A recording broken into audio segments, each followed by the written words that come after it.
দুইটা সময় তওবা করে লাভ নাই। একটা হচ্ছে মৌতের যন্ত্রণা শুরু হয়ে গেলে, মৃত্যুর যন্ত্রণা শুরু হয়ে গেলে আগে পা থেকে শুরু হয়ে আস্তে আস্তে গলার দিকে আসে।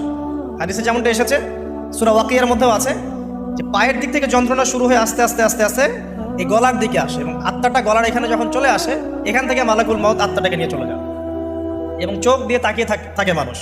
রুহটা চলে গেলে মানুষ চোখ দিয়ে তাকিয়ে থাকে, দেখবেন এই কারণে মৃত ব্যক্তি তাকিয়ে থাকে, চোখ খোলা থাকে। এবং তখন আসমান থেকে সিঁড়ি নামিয়ে দেওয়া হয়, ওই সিঁড়িতে করে আত্মা চলে যাচ্ছে, ও তাকিয়ে দেখে যে আত্মা চলে যাচ্ছে। এবং মানুষ মারা যাওয়ার পরে চোখ জীবিত থাকে অনেকক্ষণ। মেডিকেল সায়েন্স যারা পড়েছে তাদেরকে জিজ্ঞাসা করবে, মানুষ ডেড হয়ে গেলেও চোখ দেখবেন আরও কয়েক ঘন্টা, হয়তো আরও নির্দিষ্ট একটা সময় পর্যন্ত চোখটা কিন্তু জীবিত থাকে। এই জন্যে চোখ বন্ধ করে দিতে হয়। যাই হোক, যেটা বলছিলাম যে মৌতের যন্ত্রণা শুরু হয়ে গেলে তওবা করে লাভ নাই, তওবার দরজা বন্ধ। আর পশ্চিম দিক থেকে সূর্য উঠে গেলে তওবা করে লাভ নাই, তওবার দরজা বন্ধ।